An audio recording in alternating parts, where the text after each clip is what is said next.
My vision had finally returned, but Victor, my stepdad, had no idea. For months, he treated me like a half-blind burden, a broken piece of furniture that cluttered his perfect suburban home.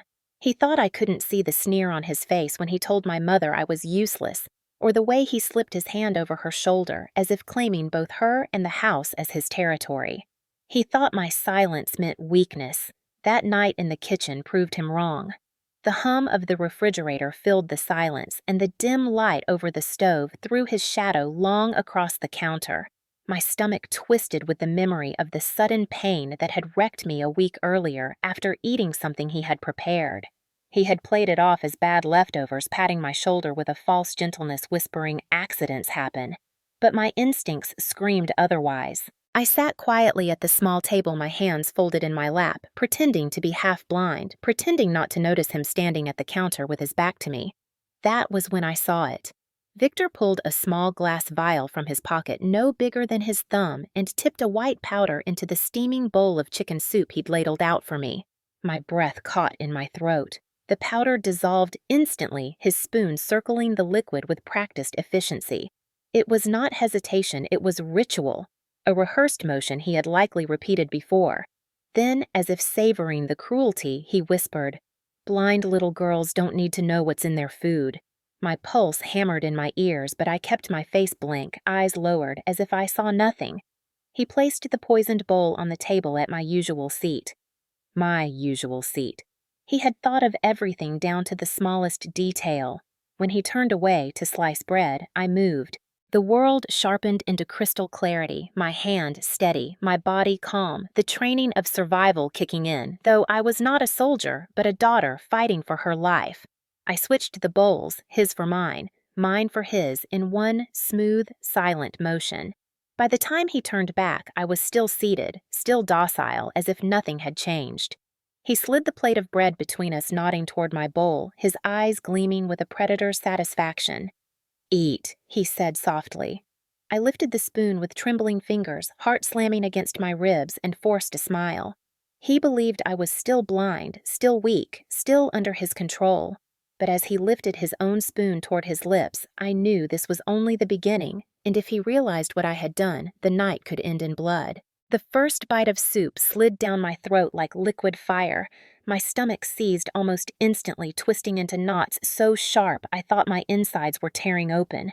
Pain gripped me hard enough to blur the edges of my vision again, and I nearly dropped the spoon. My hands clutched at my abdomen nails, digging through the thin fabric of my sweater as though I could claw the agony out of me. Across the table, Victor watched with the calm patience of a man waiting for his trap to spring shut. He dabbed his lips with a napkin and tilted his head, pretending innocence, but his eyes glimmered with cruel anticipation. The bread knife gleamed in his hand, not threatening yet, but resting too comfortably in his palm. My body screamed to collapse, but I forced myself upright, every movement deliberate, controlled. I had switched the bowls. Logic told me he should be the one choking down poison, not me. So why was my body on fire? My thoughts spiraled as sweat broke across my forehead. Had I been too slow? Did some of the powder cling to the rim of the spoon I had touched? Or worse, had he dosed both bowls, making certain, no matter which one I ate, I would suffer? Across from me, Victor raised his own spoon and ate slowly, savoring each mouthful like a predator drawing out the kill. His expression never faltered, but I caught the flicker of something in his eyes, a calculation, a hunger not just for my suffering, but for what it would give him. Power, freedom, control of everything my father had left me. "You look pale," he said softly, mock concern dripping from his voice. "Maybe the world's too sharp for you now. Maybe you were better off blind."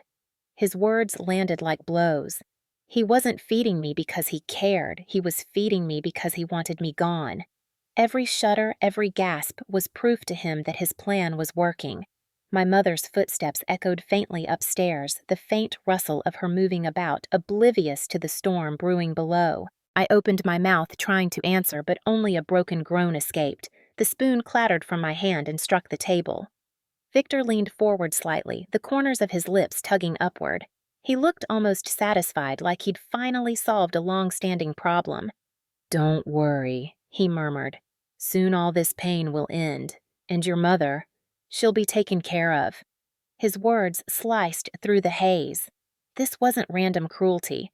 He wanted the house, the savings, the life insurance my father had left for me. He wanted it all, and the only obstacle in his way was me. My body trembled, but not from fear. It was rage now bubbling hot beneath my skin. The memories came back unbidden.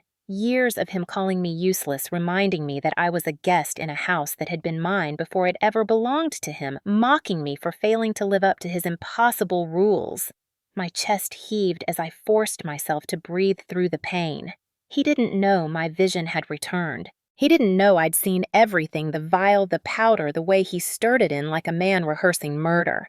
I let my head loll forward, feigning weakness, and pressed a hand dramatically to my temple. If he thought the poison was working, he would slip, he would reveal more. He chuckled softly, pushing his own bowl a little further away as if distancing himself from the evidence. My suspicion solidified into certainty. He had dosed only one bowl mine, but I had switched them in time. The torment ripping through me was not from his poison, but from memory, from trauma, from the ghost of last week's attack. My body remembered the pain so vividly it tricked me into feeling it again. He didn't know. He thought I was still his blind, helpless prey. His arrogance was his weakness, and I would use it. The pain faded slowly, leaving behind a cold determination. I forced a cough and whispered, "Maybe you're right. Maybe blindness was better." His eyes glittered with triumph as he leaned closer, eager to watch me crumble. But behind my lowered lashes, I watched him carefully. Every breath he took, every bead of sweat forming at his hairline, every tightening of his jaw. The poison was already inside him, and it was only a matter of time before it showed. Suspicion became proof. My switch had worked, and soon the agony meant for me would be his alone. The ache in my gut eased enough to let my mind wander, and with it came the memories I had tried to bury. The house smelled the same as it always had, faint lemon polish from the wooden banister, the lingering scent of my mother's lavender candles. But beneath those familiar notes was the rot of years of domination, of whispered threats and slammed doors that never made it outside these walls. I was 13 the first time Victor told me I was worthless. My father had been gone barely a year, cancer cutting him out of my life before I even knew how to grieve. Mom was broken, desperate for someone to hold her up, and Victor swooped in like a savior. He bought her dinners, fixed the leaking faucet, shoveled the driveway before dawn. To the outside world, he was a gentleman, a man who had served his country and now served his new family. But behind closed doors, he revealed himself for what he truly was, a man who measured worth in obedience and silence. "You're living in a house you didn't earn," he told me once, gripping my arm so hard it left bruises. "Don't forget whose roof you sleep under." I wanted to scream that the roof had been my father's gift, the mortgage paid from his years of sweat in a factory, the deed with his name written in careful ink. But Victor had married my mother, and with that signature, he had taken command. The house was his fortress now, and I was nothing but an unwelcome reminder of what he hadn't built. At 15, I stood in this very kitchen, daring to tell him no when he ordered me to stay home instead of going to a school dance. The slap came fast, the taste of copper flooding my mouth before I even realized his hand had struck me. My mother rushed in, her face pale, but instead of comfort, she whispered, "Don't make him angry. He only wants to keep you safe." Gaslighting, though. I didn't know the word, then just felt the weight of its chains. Every refusal, every attempt at independence was twisted into disobedience, proof that I was the problem, not him. By the time I was 18, I couldn't take it anymore. I left the house with a duffel bag and the scholarship money my father's union had secured for me. I swore I would never look back. College gave me freedom, and for a while I believed I was free.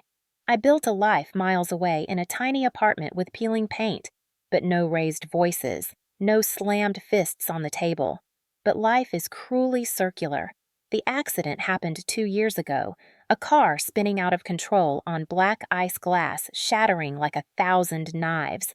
I woke in a hospital bed with blurred vision darkness where light had once been. The doctors said it might never return. My world shrank to shadows and shapes, and in that weakness, I drifted back into my mother's orbit. She begged me to come home, said Victor had changed, that he would take care of us both. I was too broken to fight. I came back, and I became his prey again. He never shouted the way he used to. Instead, he hovered with quiet cruelty, dictating what pills I took, what food I ate, how long I walked outside. He spoke to me like I was a child, patting my hand, calling me sweetheart with venom hidden under honey. You can't manage your life like this, he'd tell me, sliding bills across the table. Better to let me and your mother handle the important things. Important things. Like my father's life insurance. Like the deed to the house. I wasn't blind to the pattern, even if I was half blind to the world. My father's will had left everything to me, his only child, but until I turned 30, my mother held control. With her so tightly bound to Victor, it meant he held the strings. If I died before then, everything reverted to her, and by extension to him. The accident hadn't killed me, but in Victor's eyes, it had given him a chance to finish what fate had started. I remember hearing him late one night on the phone, his voice low but sharp. She won't last long like this. When she's gone, everything is ours. Ours. As if my father's legacy, his years of labor, his sacrifice belonged to a man who had only ever known how to take. The rage that smoldered in me now had been ignited long before tonight. Every insult, every stolen choice, every calculated effort to erase me from my own inheritance had built to this moment. Victor believed he had the upper hand because he thought I was blind, thought I was too weak to resist. But my vision had come back sharper than ever, and I had seen the truth of him. He was not just a cruel stepfather. He was a predator who had been circling me for years, waiting for his chance to devour what was mine. And tonight, when he poured poison into my soup, I saw more than just murder. I saw a man finally revealing his motive, finally making his greed undeniable. The inheritance was the prize, and I was the obstacle. That was his mistake, because obstacles can fight back. Victor's control was never loud anymore, not the kind of violence you could see from across the street. It was quieter, subtler, woven into every conversation and every decision until it was impossible to tell where my mother's will ended and his began. That was how he kept me in line through gaslighting that made me question my own sanity. After the accident, he took over my medications, lining them up on the counter each morning. He would tap the bottles with a smug finger and say, "You wouldn't even know which ones to take without me. Do you want to end up in the hospital again?" The implication was clear. I was helpless, dependent, incapable of surviving without him. I remember once asking for the original prescription paperwork, wanting to double-check the dosages. His smile was chilling. "Why, sweetheart, don't you trust me? Maybe your memory is worse than you think." The truth was my memory was fine, but the more he said things like that, the more the doubt crept in. Gaslighting worked like poison. It seeped in slowly unnoticed until it burned through your confidence from the inside out. Money became another weapon. My father's union pension checks still arrived monthly, but Victor intercepted them. He made me sign documents I could barely read with my blurred vision, assuring me they were household authorizations or insurance updates. I'd lift the pen and hesitate, and he'd lean in, his voice dropping into that dark register that froze me. "If you don't sign, how will we pay the bills? Do you want your mother to be homeless?" Every choice was twisted into a trap. Every hesitation framed as selfishness. My mother, Linda, tried to smooth things over, but she only echoed his words. "Rachel, don't argue. He knows what he's doing. He only wants to protect us." Protect.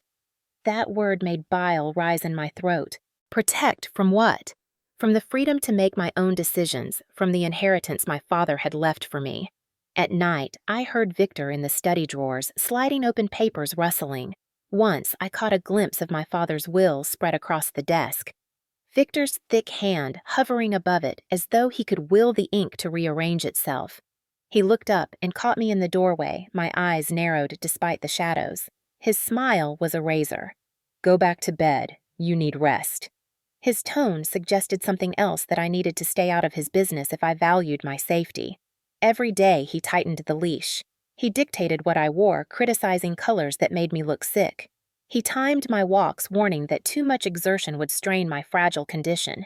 And he reminded me constantly that without him and my mother, I would lose everything. "You're barely hanging on," he told me one morning, sliding my father's old fountain pen across the table. "If something happens to you, at least your mother will still be secure." Isn't that what your dad would have wanted? For his family to be taken care of, his family. As if I wasn't part of it, as if I hadn't been my father's blood. The implication wasn't subtle. If I died, the house, the pension, the insurance would funnel neatly into Victor's control through my mother. That was the plan all along. I remember gripping the edge of the table so hard my knuckles turned white. I wanted to scream, to hurl the pen across the room, to call him what he was, a parasite feeding off the corpse of my father's legacy. But I stayed silent. That was the mask I wore, the disguise he never saw through. I let him believe I was meek, broken, dependent. I let him think he was winning. Because silence is not always surrender. Sometimes silence is survival. And survival was the only weapon I had until the night my vision returned. When I first began to see outlines clearly again, I told no one. Not my mother, not a single soul. Victor's cruelty had taught me one truth. Knowledge is power, and once he knew I could see, he would move faster, more violently. So I played the role of the helpless daughter, stumbling, occasionally reaching for walls, pretending to fumble for the spoon he had placed so carefully at my seat. And all the while my eyes drank in every detail, his gestures, his muttered curses, the way he pocketed that vial of white powder with a soldier's precision. His arrogance blinded him far more than my damaged eyes ever had me. He thought he was the puppeteer holding every string. He didn't realize he was already tangled in his own web. The kitchen clock ticked past 9, each metallic click, another reminder that time was running out. My mother had gone upstairs for her nightly bath, humming faintly through the walls, leaving me and Victor alone. He moved with deliberate calm, a predator circling its prey, his broad shoulders filling the small kitchen as he ladled steaming broth into 2 bowls. The rich smell of chicken and herbs should have been comforting, but my stomach turned at the memory of the last attack, the fire that had ripped through me after tasting his food, the sweat that soaked my sheets until dawn. He had called it food poisoning. I had almost believed him then. Not now. My vision sharpened crystal clear in the yellow light. I watched as he reached into his pocket, the glass vial glinting as though eager to reveal his guilt. His thick fingers unscrewed the cap with practiced ease, and a stream of white powder slid into one of the bowls. The liquid swallowed it whole, leaving no trace except the quick swirl of his spoon. He stirred and stirred, his face expressionless, his motions efficient. He had done this before. The thought chilled me to the bone. How many times had he rehearsed my murder? How many nights had he stood in this very kitchen, confident I would never see? He muttered something under his breath, low and cold. I caught the words, "Blind little girls don't need to know what's in their food." My hand tightened into a fist beneath the table. Rage coursed through me stronger than fear. He carried the bowls to the table, setting the poisoned one in front of my usual seat. He had mapped everything, my chair, my spoon, my habits. He believed control was absolute. "Eat," he instructed, voice soft but commanding. He turned to the pantry to fetch bread, and that was my moment. My fingers moved with the silence of desperation, sliding the bowls in a single swift motion. The poisoned soup now rested at his place, the clean one before me. My heart thundered so loudly I thought it might give me away. By the time he turned back, loaf in hand, I sat perfectly still, my head tilted slightly as if following sound, not sight. He smiled. He believed the act. He slid the bread between us, his eyes narrowing with hunger that had nothing to do with food. "Go on," he urged. I lifted the spoon with trembling fingers, forcing the metal to clink softly against the bowl. The broth touched my lips, warm, harmless, but I swallowed with a grimace to sell the lie. Across from me, Victor took his first spoonful of soup. My eyes locked onto his face, every nerve in my body focused on the tiny shifts in his expression. He ate calmly, lips parting, throat working, but in his eyes I saw it, the flicker of uncertainty, the quick dart of his tongue against his lips, as if the taste was not quite right. I lowered my gaze, hiding the spark of satisfaction. He thought I was suffering. He thought I was crumbling. He didn't realize the poison was his now. "You look pale," he said, studying me with mock sympathy.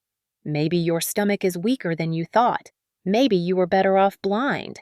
I let my shoulders slump, feigning exhaustion, but inside I felt the burn of triumph. The predator had taken his own bait. Minutes passed in tense silence, the only sounds the scrape of spoons and the ticking clock. I forced myself to keep eating, each bite a test of my nerves, while Victor slowed his spoon clinking less frequently against the ceramic. His forehead shone with the faint sheen of sweat. His jaw tightened as if something sharp gnawed at him from the inside. My stomach twisted not from poison but from anticipation. Was it working already? Would he collapse here in front of me, evidence written on his face? He coughed once a short bark, then quickly covered it with a sip of water. His eyes met mine, and for a moment I saw something new, doubt. I leaned forward slightly, my voice barely a whisper. "You don't look well." His spoon froze mid-air. "Don't play games," he snapped, too quickly, too sharp. His mask cracked for the first time. My pulse raced. I had confirmation now my switch had worked. He was the one carrying poison in his veins, and though he would fight to hide it, the truth would eat at him as surely as the chemical now chewing through his stomach. I pushed my chair back, feigning weakness, and murmured, "I think I need to lie down." He nodded stiffly, his jaw working. "Yes, go. Rest." His tone carried urgency, as if he wanted me out of the room, away from his struggle. But I lingered a moment longer, watching the tremor in his hand, the way he gripped the edge of the table to steady himself. He was unraveling, and I was the only witness. I turned toward the stairs, each step deliberate, forcing my legs to mimic fatigue. But inside, I was electric alive with the knowledge that I had survived his trap. He thought I was stumbling toward sleep too fragile to resist. He didn't know I was climbing toward a new kind of war, one where his greed and cruelty would finally be exposed. And as I reached the top step, I looked back through the shadows. Victor was hunched over his bowl, his shoulders tight, his face flushed with effort. The poison was doing its work. The predator had become prey. The floor creaked beneath my feet as I descended the stairs the next morning, my hand sliding along the wooden banister polished to a shine. My stomach tightened, not with pain this time, but with the cold certainty of what had happened the night before. I had seen Victor sweat, seen his hand tremble as the poison he intended for me began gnawing at him. He hadn't collapsed, not yet, but the damage was done. Today would tell me just how far the poison had gone. The kitchen smelled faintly of coffee, but beneath it was another odor, sharp and acrid, the sour stench of bile. Victor sat slumped at the table, a mug in front of him untouched, his skin pallid and damp. His eyes flicked up to meet mine, and for a moment there was no mask, no smile, only raw discomfort etched into the lines of his face. "Rough night?" I asked, letting the words drip with feigned innocence. His jaw tightened. "You look worse than I do," he muttered, his voice gravelly defensive. I walked closer, slow and deliberate, until I was standing across from him. My vision was clear, every detail of his disheveled state etched into my mind. "Funny," I said softly, "because I saw everything you did last night. The vial, the powder, the way you stirred it in like you'd done it before." He froze, eyes widening for the briefest moment before narrowing again into suspicion. "You're imagining things," he snapped. "You didn't see anything. You can't." My lips curved into the faintest of smiles. "That's where you're wrong." My vision came back, and the first thing I saw clearly in months was you trying to kill me. His chair scraped violently against the floor as he pushed back, rising unsteadily to his feet. He towered over me, but his posture betrayed him he was weaker than he wanted me to see. "You're paranoid," he said, jabbing a finger at me. "You're sick. Your head isn't right after that accident. You're inventing stories to make me the villain." I stepped closer, refusing to flinch. Stories don't make men carry hidden vials of powder. Stories don't explain why you're sweating bullets after eating the soup you made for me. You poisoned yourself, Victor. You ate the proof. His face flushed a mixture of rage and fear. "Enough!" His voice thundered through the kitchen, sharp enough to rattle the silverware in the drawer. "I've kept this house running, kept your mother afloat, and this is how you repay me." By accusing me of, he trailed off, unwilling to finish the word. Murder. I filled in the silence. Yes, that's exactly what I'm accusing you of. You wanted me gone so the house, the insurance, everything my father left would flow straight into your hands. His mouth opened and closed like a fish gasping for air. Then his expression hardened, his mask snapping back into place. You're delusional. No one will believe you. Your mother knows how fragile you are. She'll side with me. She always does. The truth of it stung because he was right. My mother had always chosen peace with him over protecting me.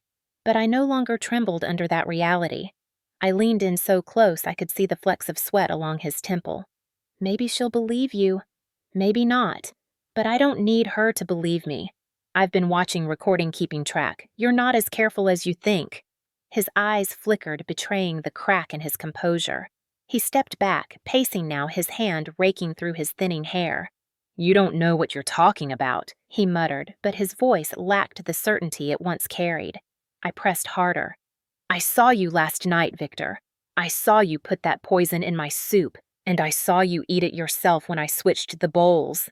His face blanched, the blood draining as my words hit him like a physical blow. He staggered back, bracing himself against the counter. What? His whisper trembled, the sound of a man watching his careful empire crumble. You heard me, I said, my voice cold and steady. You tried to kill me, but you failed, and now the poison is inside you. His breathing quickened, each inhale sharp, ragged. He shook his head violently. No, that's not possible. You're lying. He trailed off again, clutching his stomach for just a second too long. My eyes followed the gesture and his caught the realization in mine. It wasn't supposed to be like this, he blurted suddenly, his voice cracking under the weight of desperation. You don't understand. I only needed you out of the way. Just out of the way. So you could take what was mine, I hissed. So you could erase me from my father's legacy. Silence fell heavy between us, broken only by the tick of the clock on the wall. The truth was out now, spoken aloud, undeniable. His face contorted with fury, with shame, with the dawning horror that his plan had not only failed, but backfired. This isn't over, he spat finally, his eyes burning with venom. You think you've won? You'll regret this. But his threats no longer had teeth. He was a cornered man, poisoned by his own hand, and for the first time in years, I was the one holding the power. The hours after our confrontation were a blur of adrenaline and planning.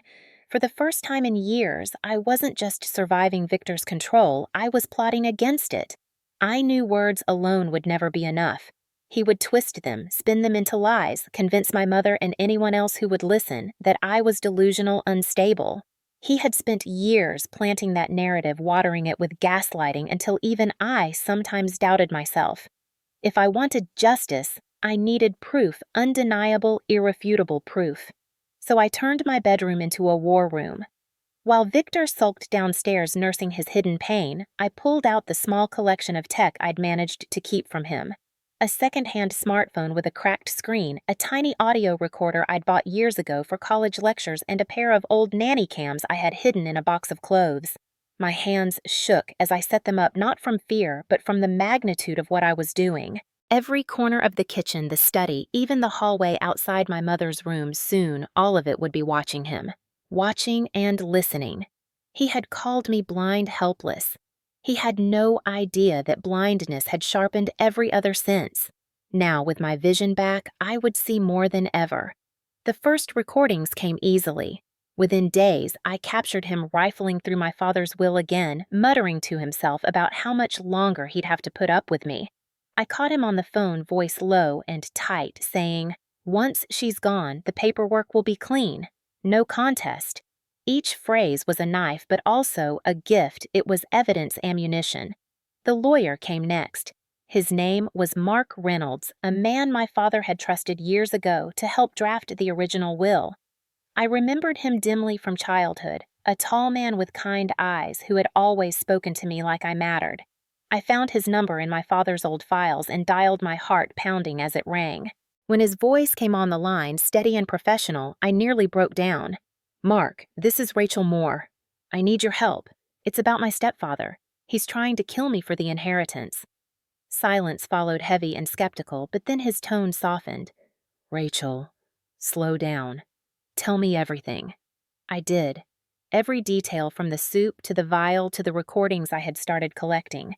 He didn't dismiss me, didn't tell me I was imagining things. Instead, he said the words I had been desperate to hear. "Bring me what you have. If we can prove intent, you'll have the law on your side." That night, I copied the files to a flash drive, labeling it evidence. I tucked it into my shoe, the only place I knew Victor wouldn't check. Every day, I added more: his threats, his manipulations, even the sound of him slamming his fist against the table when he thought no one was watching. The transformation in me was subtle but undeniable. I was no longer the quiet, broken girl who obeyed to avoid conflict. I was a hunter, gathering bait, setting the trap. And I wasn't alone anymore. Mark became my lifeline, his steady voice guiding me through the labyrinth of legal strategy. He reminded me that intent mattered, that a will could be contested if coercion was proven, that attempted poisoning was more than just family drama. It was a crime. For the first time since my father's death, I felt like someone was standing in my corner. Still, I knew the fight would not be won in quiet whispers or hidden recordings. Victor thrived in shadows. To defeat him, I needed light. I needed to expose him in front of people who would never unsee what he was. And so the plan began to take shape. My mother's birthday was only a week away. Every year, Victor insisted on hosting a dinner, parading her like a trophy, before relatives and neighbors basking in their admiration. This year, I would turn that stage into his downfall. I would let him walk into his own trap as confident as ever, and then I would rip the mask away. It wouldn't just be me against him. It would be the entire room watching, judging, condemning. Public humiliation. Public justice. The kind of defeat a man like Victor could never come back from. As I lay in bed that night, the recorder humming softly in my nightstand, I stared at the ceiling with a grim smile. He had thought I was blind. He had thought I was weak. But soon the whole world, our world, would see him for what he truly was. And there would be no shadows left for him to hide in. The night of my mother's birthday arrived, draped in the illusion of celebration. Victor had insisted on hosting as always, fussing over the guest list, sending out invitations to family and neighbors he barely tolerated but wanted to impress. The dining room glowed with soft candlelight, the polished mahogany table set with china that had belonged to my grandmother. To an outsider, it looked like a perfect suburban gathering. To me, it was an execution chamber, and Victor had no idea he was the condemned. My mother, Linda, floated through the evening in a pale blue dress, smiling nervously as guests trickled in with flowers and wine. Her eyes darted constantly to Victor as if seeking silent permission for every word she spoke. That was her life now, tethered to his moods, always afraid of stepping too far out of line. I watched her with a mix of pity and resentment. She had chosen him, chosen silence, and in doing so had abandoned me. Tonight that silence would shatter. Victor played the gracious host, shaking hands, clapping backs, pouring drinks with a smile that never touched his eyes. Linda's special day, he kept repeating as if he were the generous husband who had given her the world. In truth, he had stolen it piece by piece. I sat at the far end of the table, my recorder tucked discreetly in my pocket, my phone connected to the small projector I had borrowed from Mark Reynolds' office. Beneath my calm exterior, my heart thundered like a war drum. Every detail of the plan replayed in my mind, every angle, every reaction I hoped to provoke. The guests raised their glasses when Victor tapped his fork against the crystal, clearing his throat for one of his pompous speeches. To my beautiful wife, he declared, lifting his glass toward Linda, and to many more years together. There was applause, polite smiles, clinking glasses. And then, before the moment could pass, I rose to my feet. The room quieted, surprised by my interruption. I rarely spoke at these gatherings, preferring invisibility to conflict. Tonight, invisibility was over. Before we continue, I said, my voice steady despite the tremor in my veins, I have something important to share. Something about the man you're all toasting. Victor's smile froze, his glass still lifted. Rachel, he said through clenched teeth, the warning sharp beneath the polite facade. Sit down. Don't embarrass your mother. I ignored him and pressed a button on my phone. The projector whirred to life, casting a shaky image onto the far wall. Gasps rippled through the room as the footage began to play grainy black and white, but clear enough. Victor stood at the stove, his broad frame hunched over 2 bowls of soup. The guests watched as he pulled a vial from his pocket, unscrewed it, and tipped the powder into one bowl. His hand stirred with cold precision. The silence was absolute. Even my mother's breath seemed to catch in her throat. Victor lunged forward, but I stepped between him and the projector, my voice cutting through the tension like a blade. "This is your host. This is the man you're raising a glass to. He didn't want to keep me safe. He wanted me dead. Why? Because my father left me this house, this inheritance, this life. And Victor Hale couldn't stand the thought that I had what he could never earn." Murmurs spread like wildfire. A cousin covered her mouth, horrified. A neighbor shook his head in disbelief. My mother's hands trembled as she clutched her wine glass. Victor's face turned crimson. "This is nonsense," he bellowed, his charm gone, his voice raw with fury. "She's unstable. She doesn't know what she's saying. This is manipulation, edited footage, lies." "Lies," I snapped, pulling a second file onto the screen, the room filled with his voice recorded late at night, dripping with venom. "Once she's gone, the paperwork will be clean. No contest." His own words hung in the air, undeniable, damning. Gasps erupted again. My mother's glass slipped from her fingers, shattering on the floor. "Victor," she whispered, her voice hollow, broken. "What did you do?" His eyes darted around the room, searching for an ally, but found only condemnation. The mask he had worn for years had been ripped away in front of everyone. He slammed his fist on the table, rattling the silverware. "Enough of this charade. I built this family, I kept this house running, and I won't let some spoiled brat destroy everything." He stepped toward me, towering, but I stood my ground. "You didn't build this family. You poisoned it, just like you tried to poison me." My voice rose steady, fueled by every scar he had carved into me. "This house was my father's legacy, my inheritance, not yours. And tonight, everyone sees you for what you are, a thief, a liar, and a would-be murderer." The room erupted in voices, some shouting, others whispering, but none in his defense. A neighbor pulled out his phone, already dialing 911. Victor's chest heaved, his hands curling into fists, but the poison in his system betrayed him. Sweat poured down his temple, his knees buckled slightly, and for the first time in years, he looked small, broken. I stepped closer, my voice low but lethal. "You thought I was blind, but I saw everything, and now so does everyone else." The sirens wailed in the distance, growing louder, closer, until blue and red lights splashed across the dining room walls. Victor's last desperate glare was one of pure hatred, but also fear, the fear of a man who realized too late that his power was gone. Police stormed the house, their commands sharp and unforgiving. "Hands where we can see them." Victor tried to protest his words, slurred now, his body betraying him further. But they didn't listen. They pressed him against the wall, cuffed his wrists, and read him his rights, while the guests watched in stunned silence. My mother sobbed, burying her face in her hands. The candles flickered as if mocking the illusion of celebration that had just burned away. I stood in the center of it all, trembling but unbroken. For the first time, Victor wasn't the master of the room. I was. And I had made sure his downfall was public, undeniable, permanent. The trial came faster than anyone expected. Victor had been denied bail, his arrest captured not only by my recordings, but by the shocked testimonies of everyone at the birthday dinner. The state wasted no time pressing charges: attempted murder, attempted poisoning, fraud, coercion, and conspiracy to alter inheritance. Each word was like a stone placed on his chest, crushing him beneath the weight of his own greed. I remember walking into the Cook County Courthouse that first morning, the marble halls cold and echoing the eyes of strangers following me. Some saw me as a victim, others as a survivor, but all saw me. For once, I wasn't invisible. Victor sat at the defendant's table, dressed in a cheap gray suit that did nothing to hide the pallor of his skin. The poison had not killed him, but it had left its mark. He was thinner now, weaker, the swagger gone from his shoulders. Still, his eyes found me across the courtroom, burning with the same hatred I had seen in my kitchen. He wanted me dead, and now he wanted me ruined. But I wasn't afraid anymore. I had proof. I had truth. I had justice on my side. The prosecution built their case piece by piece. First, the video of Victor pouring the powder into the soup, his movements deliberate, practiced.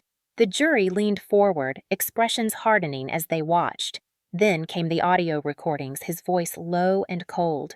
Once she's gone, the paperwork will be clean. No contest. His own words, his own weapon turned against him.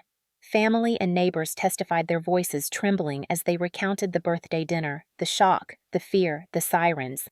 Even my mother Linda took the stand. Her voice cracked as she admitted she had ignored the signs, chosen silence over truth, chosen him over me. Tears streaked her face as she said, "I didn't want to believe my husband could do such a thing." But Rachel was right. She saw what I refused to see. Victor's defense was pitiful. He claimed I had fabricated the recordings, doctored the footage, manipulated the entire family with some elaborate scheme to ruin him. But the evidence was too strong, too overwhelming. Mark Reynolds, steady and calm, presented my father's original will, highlighting the clauses that named me as the rightful heir to the house, the pension, the life insurance.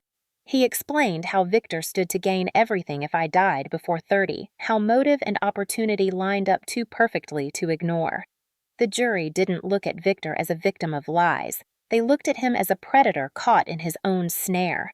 When the verdict came, the words hit like thunder. Guilty on all counts. My chest tightened, a mix of triumph and sorrow. Victor Hale was sentenced to 15 years in state prison with no possibility of parole for the first 10.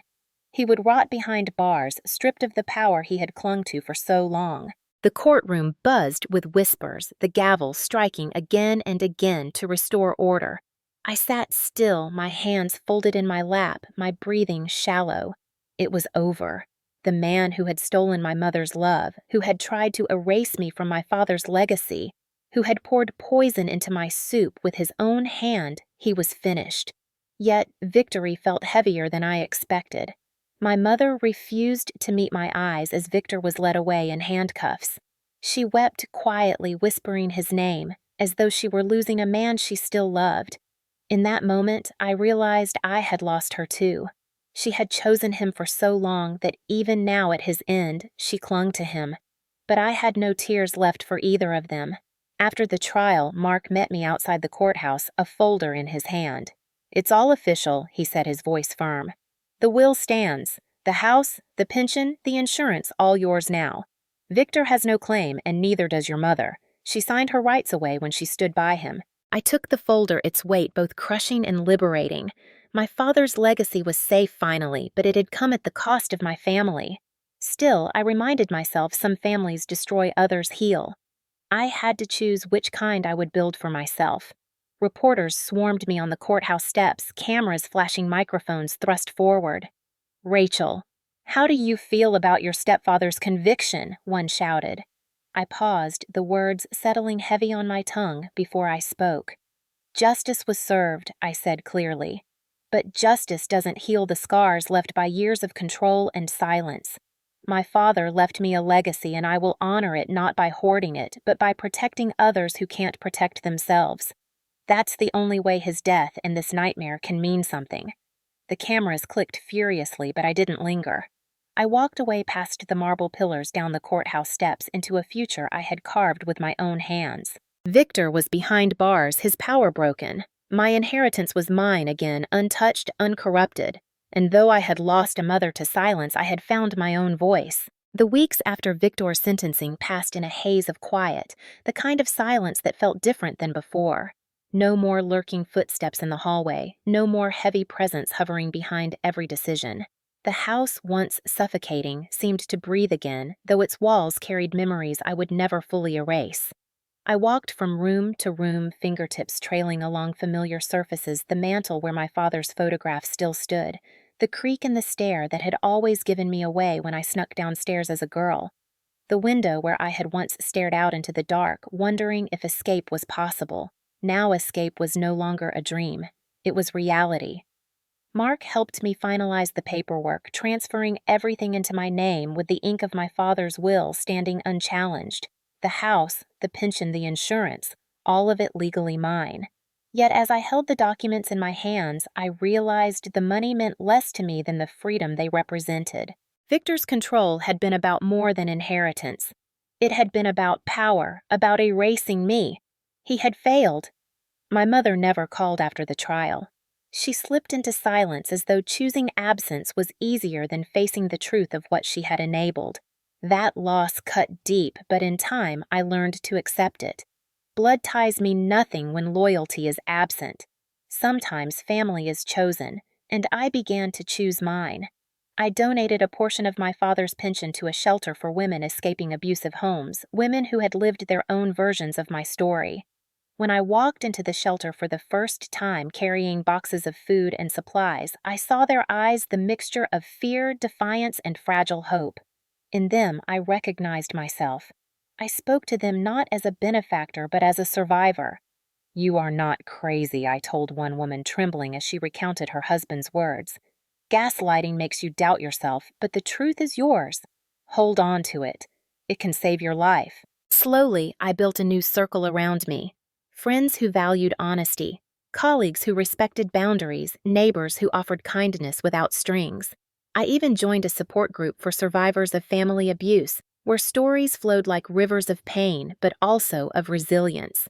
We laughed together, cried together, and stitched one another's wounds with words of solidarity. At night, I often sat on the porch, staring at the stars my father used to point out when I was a child. I imagined his voice calm and steady, telling me he was proud. Proud that I had survived, proud that I had refused to let Victor steal his legacy or my future. Sometimes healing comes not from forgetting, but from remembering differently. Remembering not just the hurt, but the strength it forged. On the 6-month mark of Victor's imprisonment, I packed my belongings into boxes. The house had been my father's gift, but it was also a prison of memories. I sold it to a young couple with children, their laughter already echoing through the halls as they toured. That was how the house should sound, not with shouts and silence, but with joy. I moved into a smaller home by the lake, sunlight streaming through wide windows, the water catching fire at sunset. It was mine, entirely mine. Some nights I still heard Victor's words echoing the venomous tone of his gaslighting, but then I remembered his face in the courtroom, pale and broken, and the echo faded. Justice had taken him. My choices had saved me. And with every step forward, the scars became less about pain and more about proof that I had endured, that I had fought back, that I had won. The past would always be part of me, but it no longer defined me. I was not the blind girl stumbling through shadows. I was Rachel Moore, survivor heir to a father's love and builder of a life Victor could never touch. Sometimes healing isn't quiet. Sometimes it's loud, defiant, a declaration carved into the world, "I am still here." And as I watched the lake shimmer beneath the evening sky, I whispered to myself the truth that had carried me through it all. He tried to erase me, but I wrote myself back in.